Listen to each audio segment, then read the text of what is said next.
여러분 이런 노래를 들어보셨습니까? 당신은 누구십니까?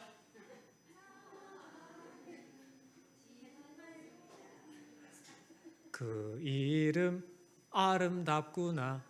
당신은 누구십니까? 이름이 없으세요?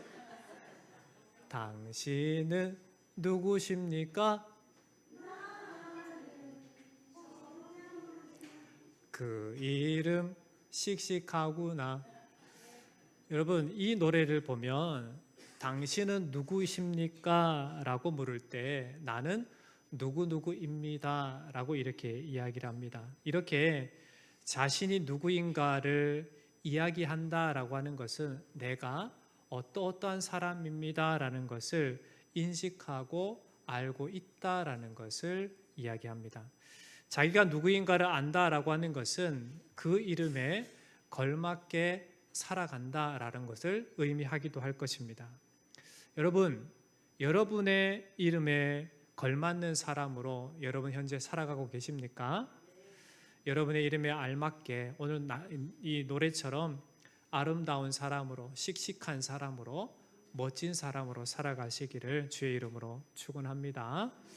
오늘 말씀에 보면 자신의 이름에 걸맞게 행동하지 않아서 책망받는 사람, 그리고 자신이 복음 안에 있음을 철저히 인식하고 그에 걸맞는 고백을 하는 한 사람을 또 우리가 보게 됩니다. 먼저 바울이 베드로를 책망하는 것을 살펴보면 11절 말씀입니다. 게바가 안디옥에 이르렀을 때 책망받을 일이 있기로 내가 그를 대면하여 책망하였노라. 바울이 베드로를 책망했다라고 이렇게 이야기합니다. 왜 책망을 하게 되었을까? 그의 이름에 걸맞지 않는 행동을 했기 때문에 그렇습니다. 여러분, 베드로는 어떤 사람입니까? 여러분이 잘 알고 있으시듯 예수님의 제자 중에 제자라고 하는 수제자라고 일컫습니다.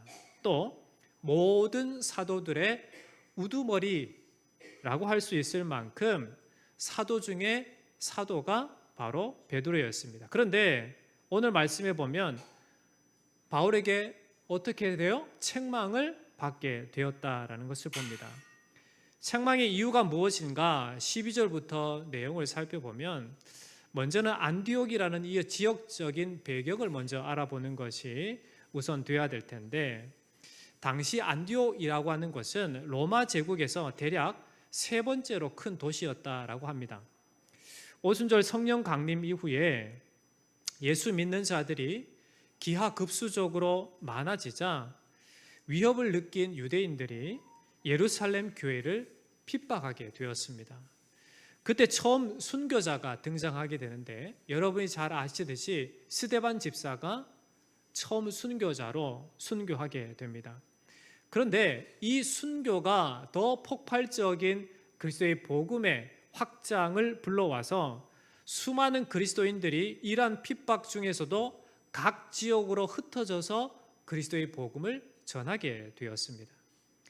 사도행전 11장 19절에 보면 이렇게 말씀을 합니다. 그때 스데반의 일로 일어난 환란으로 말미암아 흩어진 자들이 베니게와 구브로와 안디옥까지 이르러 유대인에게만 말씀을 전하는데, 핍박을 피해서 흩어진 사람들은 각 곳에 각 지역에 흩어져서 그리스도의 복음을 전하고, 그 복음은 유대인을 넘어서 이방인 헬라인들에게까지 전해지고 구원의 역사가 일어나게 된 겁니다.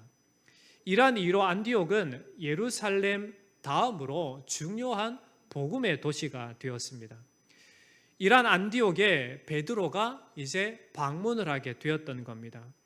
그리고 베드로는 이방인 신자들과 자유롭게 식사 교제를 하고 있는 그러한 상태였습니다. 그런데 12절을 보시면 야고보에게서 온 어떤 이들이 이르기 전에 게바가 이방인과 함께 먹다가 그들이 오매 그가 할례자들을 두려워하여 떠나 물러가매라고 말합니다. 여기서 야고보에게 온 어떤 이들이라고 한 것은 철저히 유대교를 지키고 있는 유대주의자들을 말합니다. 유대인들은 유대인들끼리 식사를 하지 절대 다른 이방인들과 섞여서 식사를 하지 않습니다. 그런데 이러한 사람들이 오자 베드로가 보여준 행동이 뭡니까?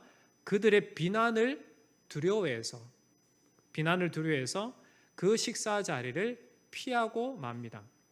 더 큰 문제는 그의 그러한 행동 때문에 함께 했던 다른 믿는 유대인들뿐만 아니라 바나바도 거기에 유혹이 되어서 외식하게 되는 그런 결과를 낳게 됩니다. 13절 말씀을 보면 이에 대한 부분들을 잘 보여줍니다. 남은 유대인들도 그와 같이 외식함으로 바나바도 그들의 외식에 유혹되었느니라. 문제는 예루살렘 교회의 기둥으로 사도 중에 사도라고 여김을 받던 베드로가 보인 외식적인 그 행동으로 말미암아 자신도 예수님을 믿는 사람으로 떳떳하지 못한 모습을 보여줄 뿐만 아니라 그 사도 중에 사도, 수제자라고 하는 그 베드로의 행동으로 인해서 다른 믿는 유대인들 그리고 바나바에게까지 유혹이 거쳐서 외식하게 되었던 겁니다. 결국 개인적인 문제이지만 그 개인적인 베드로의 모습 때문에 다른 유대인들에게까지 영향을 미치게 되었다라는 겁니다. 이러한 모습을 본 바울이 베드로를 책망하게 되었던 겁니다. 14절 말씀을 함께 보시면 그러므로 나는 그들이 복음의 진리를 따라 바르게 행하지 아니함을 보고 모든 자 앞에서 게바에게 이르되 내가 유대인으로서 이방인을 따르고 유대인답게 살지 아니하면서 어찌하여 억지로 이방인을 유대인답게 살게 하려느냐 하였노라. 예수님의 수제자, 예루살렘 교회의 기둥과 같은 자라고 할 수 있는 이 베드로도 복음의 진리에서 벗어나서 행했다라고 하는 이 일 때문에 마땅하게 질책을 받을 수밖에 없었다라는 겁니다. 베드로가 바울에게 책망을 받게 된 이유는 한 가지였습니다. 복음의 가치를 지키지 못한 외식함에 있었다라는 겁니다. 유대인에게나 헬라인에게나 차별이 없으신 그리스도를 따르지 못하고 외식함이 문제였다라는 겁니다. 즉 예수님 안에는 헬라인이든지 유대인이든지 다른 이방인이든지 동일한 믿음 가운데 있는 자임에도 불구하고 그럼에도 불구하고 이 베드로가 보여준 모습은 사람을 구별하는 겁니다. 그러니까 그리스도 예수를 믿는 사람으로서의 본을 보여주지 못했기 때문에 복음의 진리 가운데 있는 이 사도 바울은 그러한 베드로를 책망할 수밖에 없었다라는 겁니다. 여러분, 제가 목사이고 또 장로, 권사, 집사 다양한 직분을 갖고 있고 여러분이 성도로 부르심을 받았습니다. 그렇다면 성도는 누구를 주인으로 모시고 사는 사람이에요? 예, 예수님을 주인으로 모시고 사는 사람이에요. 그리고 누구를 따라, 무엇을 따라 사는 사람이에요? 그리스도의 본을 따라, 말씀을 따라 살아가는 사람입니다. 그런데 하나님의 말씀을 따라 살지 않을 때에 우리가 책망을 받아야 될까요? 받지 않아야 될까요? 책망을 받는 것이 마땅합니다. 혹 여러분의 삶이 성도의 삶일진데 하나님의 말씀에 빗대어서 내가 진짜 예수 믿는 사람으로서 나의 언행이 옳지 않은 그러한 모습이 있다면 여러분 책망 듣는 것이 여러분에게 유익이 될 줄 믿습니다. 여러분의 그릇된 행실을 그냥 내버려 두면 그것으로 인해서 다른 사람들이 영향을 받게 될 거예요. 분명합니다. 왜요? 그렇게 하는 게 마땅한 것처럼 느껴지거든요. 제가 목사로서 여러분에게 올바른 행실을 보여주지 않는다면 목사님 저렇게 하네? 나도 저렇게 해야지 라고 되는 겁니다. 여러분 장로로 권사로서 여러분이 본을 보여주지 못하면 일반 평신도들은 동일하게 그 행실을 따라가게 되어 있어요. 그러니까 우리는 어떠하든지 이 복음의 가치를 분명하게 가진 사람으로서 우리의 말 한마디 한마디, 행동 하나하나가 진짜 모든 사람에게 덕을 끼칠 수 있는, 본을 보일 수 있는 그러한 모습으로 살아가야만 된다는 것을 우리에게 잘 보여주고 있습니다. 여러분 지금의 삶의 모습은 어떻습니까? 그리스도 예수의 놀라운 구원의 복음을 입고 그 복음으로 살아가는 자임에도 불구하고 이 복음을 희석시키거나 주님의 복음에 합당치 않은 행동이 있습니까? 그렇다면 여러분 철저히 고쳐 나가시기를 주의 이름으로 축원합니다. 우리에게 있는 이 자기중심적이고 세상에서 바라볼 때 또 주님께서 바라보실 때 참으로 가식적인 모든 모습들은 철저히 벗어버릴 수 있어야만 합니다. 그래서 우리에게 남아있는 것은 오직 예수 그리스도 복음만이 우리 안에 충만하게 거하는 그러한 예수 중심의 삶이 되어야 될 줄 믿습니다. 이러한 삶으로 살아가기 위해서 여러분 부단히 힘쓰시기를 주의 이름으로 당부를 드립니다. 다음으로 이 게바, 즉 베드로와 달리 예수 그리스도 안에 있는 자기 자신의 실존을 잘 인식하고 의식하고 자기 의식에 대해서 분명하게 고백하는 바울의 모습도 오늘 말씀을 통해 살펴보게 됩니다. 먼저 15절에 보면 바울은 어떠한 자였는지에 대한 부분들을 이야기합니다.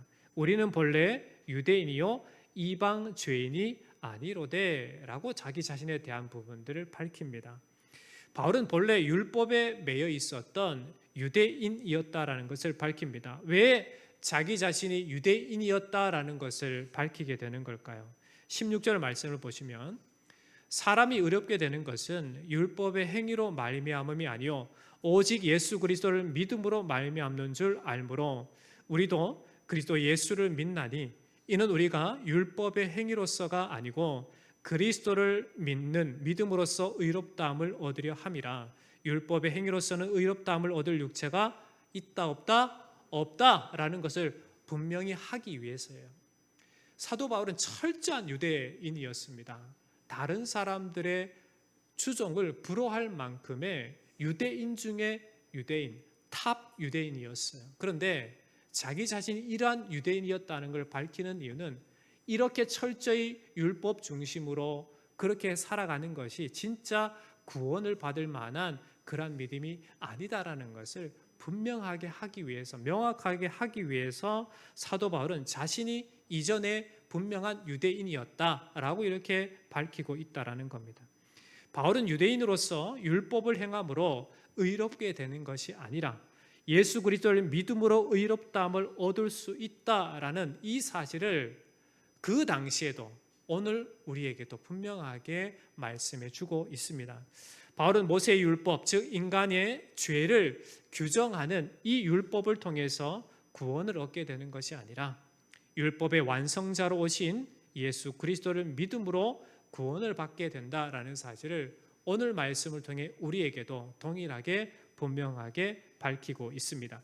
그러한 사도 바울의 자기 의식, 자기가 어떠한 자로 구원함을 받았는지, 이 구원의 조건이 무엇인지에 대한 부분들을 분명하게 알았던 사도 바울의 고백이 뭔가 20절 말씀에 이렇게 합니다. 함께 봉독해 보겠습니다. 시작. 내가 그리스도와 함께 십자가에 못 박혔나니 그런즉 이제는 내가 사는 것이 아니요 오직 내 안에 그리스도께서 사시는 것이라. 이제 내가 육체 가운데 사는 것은 나를 사랑하사 나를 위하여 자기 자신을 버리신 하나님의 아들을 믿는 믿음 안에서 사는 것이라. 바울은 자기 자신이 어떠한 저로 부르심을 받았는지를 분명히 알았습니다. 조금 전 우리가 앞서 살펴봤지만 게바, 베드로는 예수님의 수제자였어요. 그리고 사도 중에 사도였어요. 그러한 자가 예수 그리스도가 어떠한 분인지를 분명히 알고 있는 자였음에도 불구하고 안디옥에 이르렀을 때에 다른 유대인들, 그 유대인들을 의식해서 본인이 진짜 본을 보여줘야 하고 쫓아야 할 그 복음의 진리를 쫓지 않고 외식했던 것이 문제가 되었고 그것 때문에 바울에 의해서 책망을 받을 수밖에 없었던 겁니다. 그러나 바울의 고백을 보면 내가 어떠한 자인지를 분명히 알았어요. 이제는 내 안에 내가 사는 게 아니라 그리스도께서 사시는 자로 내가 부르심을 받았다. 그러니 이제는 내 안에 내가 사는 게 아니라 그리스도께서 사신다. 이 말은 뭘 의미합니까? 내 모든 삶의 방향은 오직 예수요. 내 삶의 방식도 오직 예수시다라는 것을 분명하게 인식하고 그리고 그것을 고백하고 있는 거예요. 우리의 삶의 고백이 바로 이러해야 된다라는 것을 오늘 말씀을 통해서 우리에게 분명하게 가르쳐주고 있습니다. 바울은 그리스도 예수를 만나지 못했을 때 자신의 삶의 주인이 자기 자신이었음을 분명하게 이야기합니다. 그러나 이제 그리스도 예수를 만난 이후에 내 삶을, 나의 자아를, 나의 삶의 모습을 보니까 이게 아니라는 것을 분명하게 깨달은 거예요. 그래서 이 사도 바울의 모든 삶의 주인은 예수시고 이제는 나는 죽어지고 오직 예수만 드러나는 삶으로 내가 부르심을 받았다라는 사실을 알고 그렇게 예수만을 쫓기 위해서 살았던 자가 바로 사도 바울의 모습인 것을 오늘 말씀을 통해서 우리가 살펴보게 됩니다. 바울은 철저히 예수님을 만난 이후에 자기 자아를 죽인 사람입니다. 아니, 자기가 죽인 게 아니라 그리스도 예수께서 그 사도 바울의 자아를 죽이신 거예요. 그리고 그 안에 그리스도께서 좌정하시고 그리스도께서 그의 모든 것을 주장하시는 참된 주인이 되셨음을 오늘 사도 바울은 고백하고 있습니다. 이러한 사도 바울의 고백을 보면 인간이 자신의 선행을 자랑할 수 없는 존재요, 자신의 의를 주장할 수 없는 그러한 존재이다라는 사실을 우리는 명확하게 볼 수가 있습니다. 인생이 아무리 많은 선을 행하고 의로운 삶을 산다고 해도 그는 그것을 자랑할 수 없다라는 것을 분명하게 밝히고 있습니다. 여러분, 우리가 다른 사람들을 많이 돕고 그리고 아무리 선하고 좋은 일을 한다 하더라도 그것을 하게 하신 이가 내가 아니라 예수시다라는 고백할 수 있어야만 됩니다. 여러분이 여러분의 삶의 연장 속에서 힘써 살아가고 정말 다른 사람들이 볼 때 와, 진짜 인생은 저렇게 살아야 해 라고 할 만큼 열정적으로 그렇게 살아가는 인생이다 하더라도 그렇게 살아가는 것은 나의 의요, 나의 힘이 아니라 예수께서 그렇게 살아가게 하셨다라는 것을 인정할 수 있는 사람들이 되어야만 됩니다. 오늘 우리에게 주어진 삶의 모든 시간과 이 삶의 모습도 하나님께서 우리에게 주신 은혜의 시간이고 주님께서 이렇게 살아가게 하신 그런 삶인 거예요. 그러니까 오늘 우리가 살아가는 삶의 모습이 어떠해야 되는가? 앞서 살펴봤듯이 베드로처럼 외식하는 그러한 삶의 방향으로 나가는 게 아니라 어떠하든지 철저히 그리스도 예수만 중심이 되는 삶으로 그렇게 부단히 힘써 살아가기 위해서 살아가야 된다는 것을 오늘 우리에게 가르쳐주고 있습니다. 여러분, 성도는 더 이상 자신을 주장할 수 있는 사람이 아닙니다. 그것을 여러분 명확히 하셔야 돼요. 왜? 예수님이 나를 구원해 주셨잖아요. 예수께서 나를 주장하시고 계시잖아요. 내 안에 역사하시고 내 삶을 이끌어 가시는 이가 바로 나의 구주이신 예수님이다 라고 우리가 고백하고 있지 않습니까? 그렇기 때문에 우리는 분명하게 자기 자신을 인식할 수 있어야 돼요. 나는 예수의 사람이다. 나를 주장하는 것은 내가 아니라 예수시다라는 사실을 분명하게 인식하고 그리고 고백하며 살아갈 수 있어야만 되는 겁니다. 오늘 사도 바울이 자기 인식에 따라서 고백한 이 고백이 바로 오늘 살아가는 우리의 고백이 되어야 될 줄 믿습니다. 그래서 우리의 삶의 모든 부분에 있어서 여러분 철저히 우리 자신을, 나 자신을 부인하고 그리스도 예수만 드러나는 삶을 살아가는 그러한 인생이 되시기를 주의 이름으로 축원합니다. 왜요? 왜 그렇게 살아야 합니까? 그리스도께서 우리를 그렇게 부르셨고 그리스도께서 우리 안에 내주하시고 그리스도께서 우리의 삶의 주인이 되시기 때문에 그렇습니다. 여러분, 여러분의 삶의 모든 모습 가운데 오직 예수 은혜로 살아가는 자가 오늘 나 자신임을 알고 오직 주님의 이름만 드러내기 위해서 오직 주님의 영광만 드러나기 위해서 그렇게 살아가는 저와 여러분 되기를 주의 이름으로 축원합니다. 말씀을 뵙겠습니다. 오늘날 우리도 이 베드로의 외식함이 있지 않은지 우리의 삶을 잘 살펴보아야만 합니다. 그래서 진짜 내가 예수 믿는데 내 삶의 태도와 행실을 보면 저게 진짜 예수님 믿는 사람 맞아? 라고 물음표가 던져질 만큼 그러한 삶의 행실이 나에게 있지 않는지 여러분 철저히 살피셔야 돼요. 그래서 여러분의 언어, 여러분의 말 한마디 한마디, 여러분의 생각, 여러분의 행실, 이 모든 것들이 진짜 예수님 안에 거한, 진짜 예수 생명이 내 안에 거한 그러한 사람처럼 여러분 살아갈 수 있도록 하셔야 된다라는 거예요. 왜 그렇게 해야 돼요? 예수님께서 내 안에 계시고 예수님께서 나의 주인이시기 때문에 그래요. 이제 나는, 나의 자아는 없고 오직 예수만이 내 안에 계시기 때문에 우리의 삶의 행실도 바로 예수님께서 원하시는 방향으로 나아가야만 되는 겁니다. 베드로처럼, 오늘 책망받은 베드로처럼 그렇게 외식하는 자리에 나아가지 마시고 바울의 고백처럼 오직 내 안에 그리스도께서 사십니다라고 하는 분명한 자기의식을 갖고 여러분의 삶의 현장을 살아내시길 주의 이름으로 축원합니다. 그것이 바로 오늘을 살아가는 주님의 우리 향하신 뜻입니다. 그 뜻을 향해서 부단히 힘쓰시고 여러분의 삶을 점검하셔서 오직 주님의 복음 앞에 굴복하는 그런 은혜가 있기를 주의 이름으로 축원합니다. 찬양, 이런 찬양이 있습니다. 내가 그리스도와 함께라고 하는 찬양이 있습니다. 이 찬양하고 주님 앞에 간절히 기도했으면 좋겠습니다.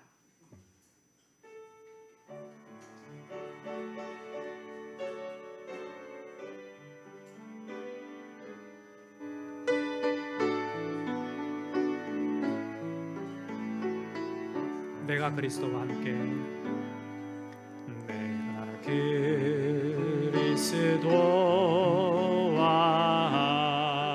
함께 십자가에 못 박혔나니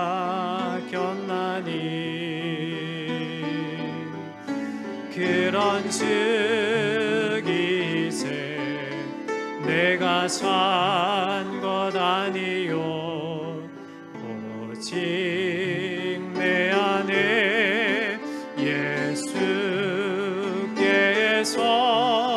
사신 것이라. 이제 내가 육체 가운데 사는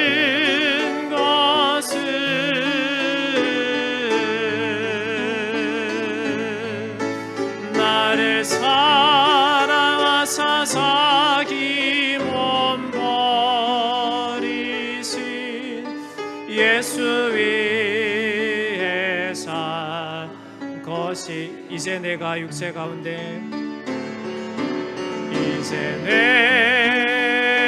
내가 육체 가운데 사는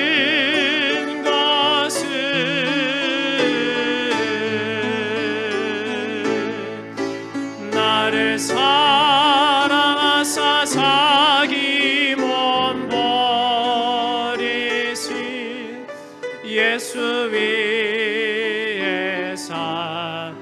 마지막으로 이제 내가 육체 가운데 이제 내가 육체 가운데 사는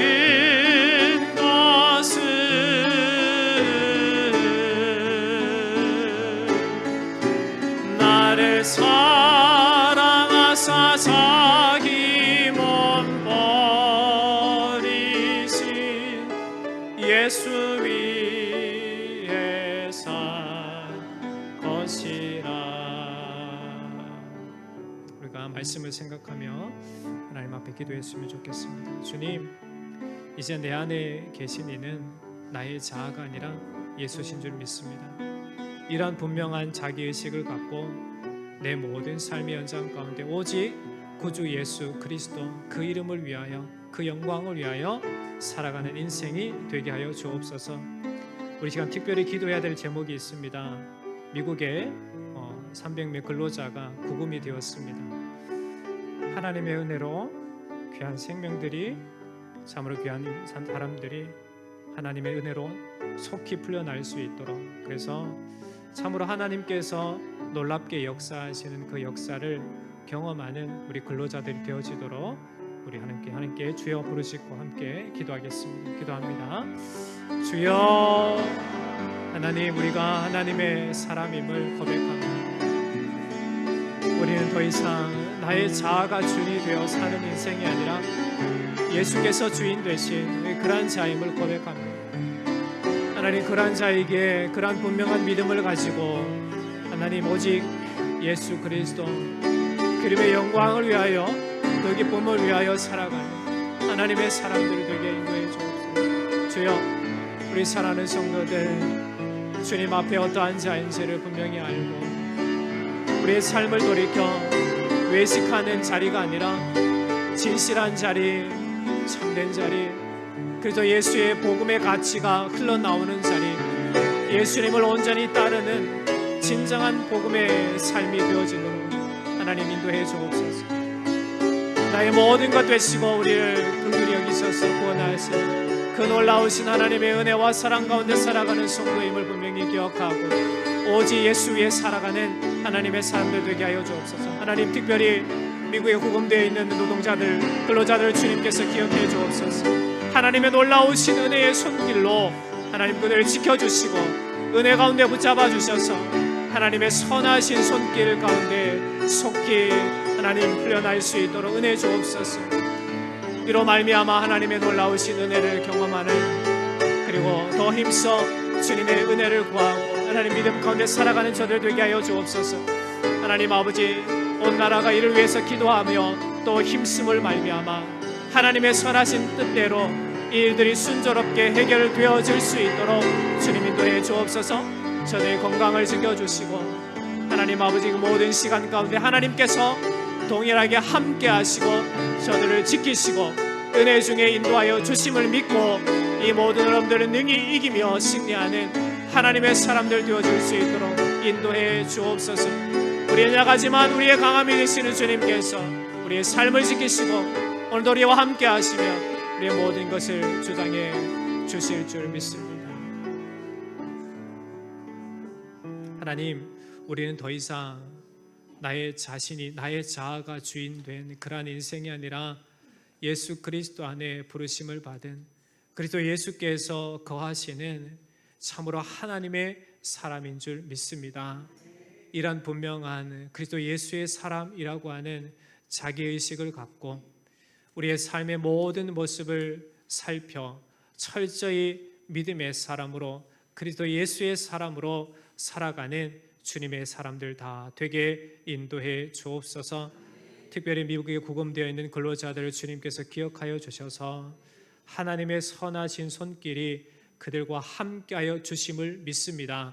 어떠한 형편에 있든지 우리를 결코 놓지 않으시고 버리지 아니하시고 우리를 강하게 하시고 담대하게 하시고 우리의 발걸음을 인도해 주실 줄 믿습니다.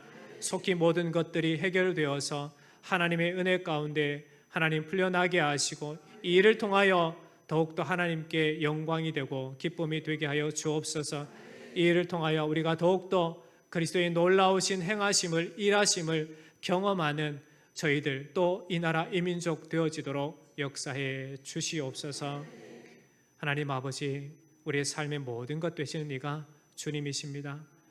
주님만을 의지하고 주님 앞에 간절히 기도하오니 우리의 간구를 들으시고 응답하시고 역사해 주옵소서. 살아계신 예수님의 이름으로 간절히 기도하옵나이다. 아멘.